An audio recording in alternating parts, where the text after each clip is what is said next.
What's going on, folks, and welcome back to another SCUM video. I hope we're all doing well. As always, thank you very much for your ongoing support on the channel. If you haven't hit that like and subscribe, then please do to keep up with all the current content and live streams that I do here full-time on the channel. Okay, so we're going to have a look at the Wild Hunters update, ladies and gents. Don't want to make this a 20-hour video, so I'm going to throw myself straight in. So the Wild Hunters is allegedly supposed to be coming out 0.8. It's a whole new area, lots of new bosses and things to kill, basically. Now, I don't know everything about this, but I've got a lot of information here that could probably shine some light onto where this Wild Hunters content is going. Now, I know a lot of people are going to be like, this is weird, this is freaky, this is nothing to do with SCUM. Well, this is where they've implemented this portion into the game, and it is currently early access, guys. It's being developed. They can put anything they want in right now, and we don't know everything about Tech 1 and what they've done and what they're doing. So there's so much more to come in this game that's actively being developed. And it is a phenomenal survival game. Now, one thing that SCUM has missed for me, something that's missing within the game, is having something that's really fearful. Something very scary. You know, we go to a lot of locations and it's kind of like, oh, there might be someone here. There's a little bit of fear there. But nothing major. You know, there's nothing that really... You know, if we're playing on our own on a multiplayer server or even single player, there's nothing that really makes us go like, okay, I'm scared. And I think that is something that's really missing.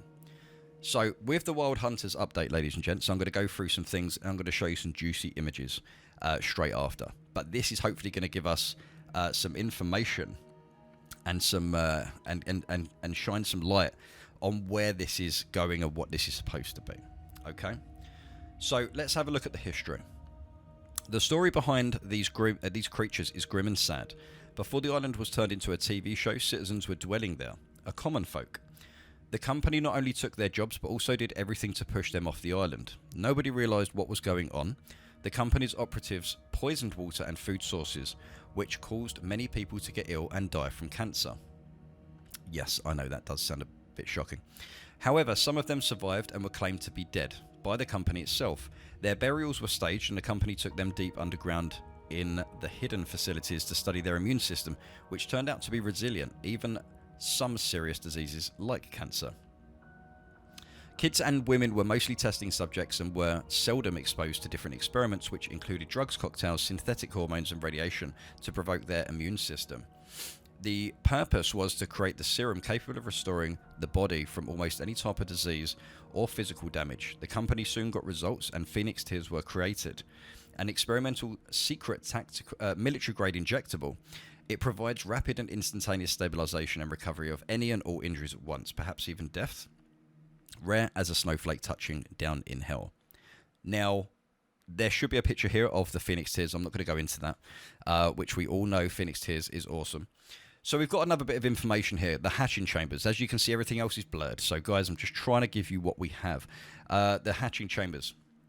The hatching chamber is filled out with more developed eggs ready to be hatched.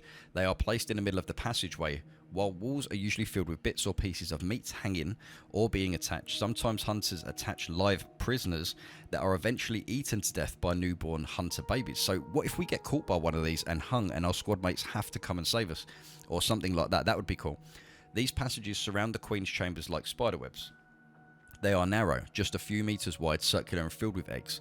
The visibility is very low and there are many cracks and holes in the walls where hatched babies dwell or move around like spiders. There are plenty of beams set up in the passageway to keep the ceiling from crumbling down. Pardon me. Usually these beams are full of hunters' insignia markings in a similar way as totems are and decorated with bones, skull and branches. We're going to go into some of the images for some of this stuff in a moment, which I think you guys will find very interesting. So we've got the newborns. The newborns are fast and nimble like little spiders. They can crawl walls and hang from ceilings. They are almost blind, white eyes. The sight hasn't been developed yet and rely mostly on smell and hearing. So smell, you might have to be hygienic when you go down there, like wash everything and wash all your clothes and stuff. That might actually help. They are in a telepathic connection with the mother. The link is very strong and they obey the Queen, even behave like they see through her eyes. Okay. Their body is fully white with a visibly known skeleton. The forehead is slightly bigger than the rest. They have some hair growing from the top of their head over the spine down to the undeveloped tail, sticking like a crest, and are fully covered with dirt or mud. They have small undeveloped tails that eventually fall off as they grow. Their hands have 5 fingers, but only 3 of them are fully developed and look more like claws to help them to climb walls or to attach to things. Their mouths can open in a circular fashion so that they can attach to almost anything and suck out blood, meat similar to how leeches would do. They grow really fast and can reach adulthood in 1 month. At that point, they leave the queen and move to the surface. Their legs are a bit shorter than the arms and set aside to help them move faster on all fours. Okay. The legs start to develop more after a few weeks as they start to stand up straight and walk on them more often. Their main diet is meat. They can smell blood and are attracted to it like piranhas. That's why hunters prefer living prey hung over the ceilings and cut them to bleed over the eggs to trigger the hatching and binge eating. They rarely leave the hatching chambers before reaching maturity. The newborns are capable of jumping a few meters or even jump from wall to wall. Once they are fixed on a target, their feeding instincts kick in and they just change until they grab the victims and start sucking the life out of them. It's not uncommon for the queen to use them as a defense shield, guiding their attacks. And I've got a picture of the queen. I'll show you her after. Guiding their attacks towards the intruders while making the intruders temporarily blind with supersonic screams that feel like stun grenades, but also serve as a call for help to all members of the hive. Now, I know how weird this sounds. This is freaking me out just reading it. But this could bring a whole new level of the game of what Tech 1 is. Tech 1 is a horrible, horrible industry, not just showcasing prisoners on an island, for example. This is what Tech 1 is doing. So we just had a look at the babies, so to speak. So we're going to have a look at the workers and see what these are. So the workers are here to help the queen and take care of the eggs before they are hatched. There aren't many of them around. They are slim with a white-coloured skin covered with mud, slime and dried blood. They look like taller, undeveloped adults with an average height of 160 centimetres. Their hands have long fingers made for safely carrying eggs to the hatching chambers. Hands are just 3 long claws-like fingers. They walk on legs but are unnaturally bent towards the front. That's quite creepy, actually. Holding hands bent and close the face, as if they're about to launch themselves like an old woman leaning on a stick.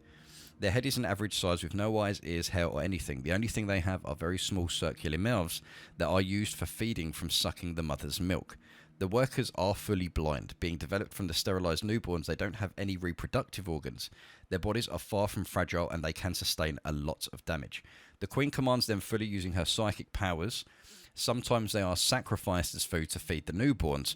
In combat, they use their razor-sharp nails, slashing through the flesh and bones, tearing their opponents in half. However, it's not difficult to avoid them by being still or quiet, but the problem is that they are usually in tight places and hard to be avoided. Okay, so that's pretty much that in terms of anything I'm going to have to read out. So what I'm going to be showing you guys next is some of the images. And I'm going to go through these as quick as possible. So some of these images you guys would have seen in past videos. I might have even shown 1 or 2 of these images of like, what is this? So you guys can see underground. This is all underground stuff, and you've got some furnaces that seem to be on the top of the ground as well, which you'll see in the next image here. So you've got another image of the underground sort of area, more concept art, but as time has gone on, I've ripped some more images, which I'll show you in a second. Now we've got some more concept art here. There's a lot of question marks of where this is kind of going. I don't know if this is how it's going to look. This is literally concept art, and you can see there's a lot of writing around.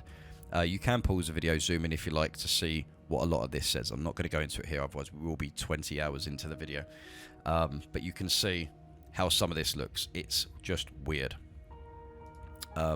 So we've got some more concept art here of the single furnace, which is here, which is very strange. It's got the eggs around and stuff like that as well. More concept art here, which is more coloured with blood and hanging animals and stuff like this. Obviously, the blood over the nest actually gets them to hatch. So maybe we have to collect blood or something and to get these things to come out. I don't know. More concept art. We've got the outside. And you can see where they go into the caves. I've got a funny feeling this is going to be pretty cool, though. More enemies, new enemies, and stuff like that as well. We've got Mr. Brenner, which is a massive beast creature thing. Not really going to go into this too much. Don't know much about him. But he is one creepy mofo. We have some kind of symbol here. Kind of like something like our Blair Witch Project, which looks really, really cool. Very primal. and more sort of like stands as a sort of warning sign to sort of keep people or anything away from going in these places. Okay, so we go to the next one. This is a really weird one with the Queen. Very random. I don't know if this is just Tommy's humour that he usually has. So we've got an image there. We're going to go to the next one. And here's some really, really cool images here. These are the ones that are really, really cool and kind of show probably more or less what it's going to look like. Now, these creatures are weird. Like, they are so cool looking. And you can see he's actually got all that meat on his back. Like, he's even got human hands. And, like, pig's feet and stuff like this and all that. I like how there's a Christmas tree. Like an air freshener. It's like the same one in my car, actually.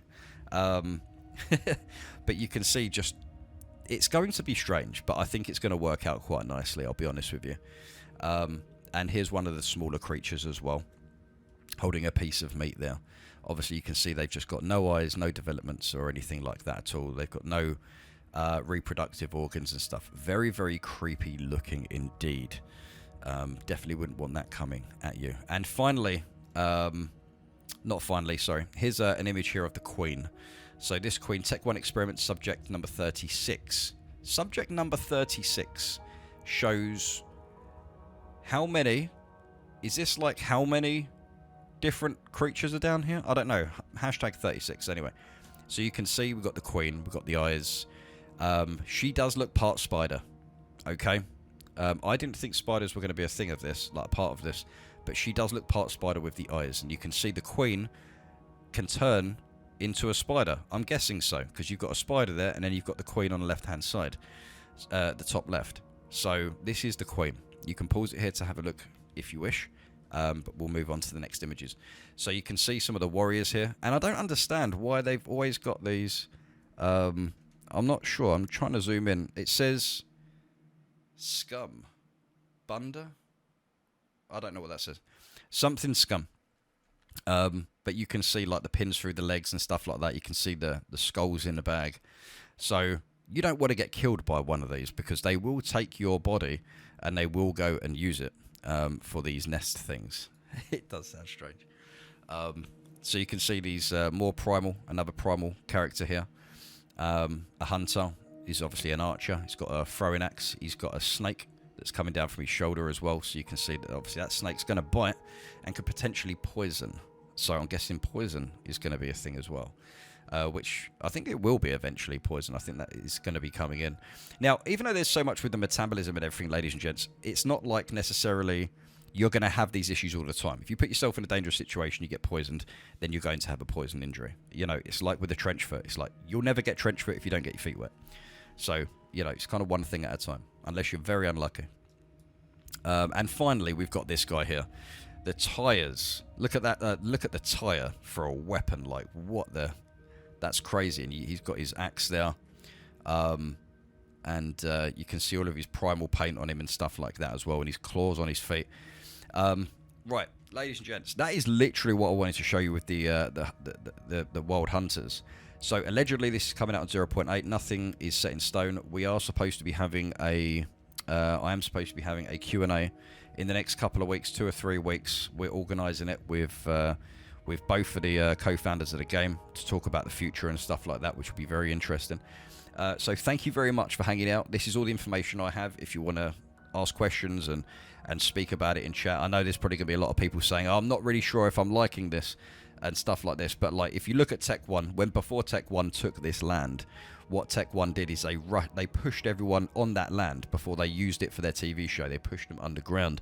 And these are the people that kind of, you know, went down there and ended up, Tech 1 ended up using them for experiments that kind of went wrong. So this should be pretty interesting. But I'm just looking forward to something else to kill like most people. It's, you know, we've had puppets for 4 years now. So it would be nice to have some new AI, some new enemies of some kind. So with that being said, thank you very much for checking out the video, guys. I know it's been a bit of a long one, but thank you very much for your patience, and I'll catch you in the next one. Take care.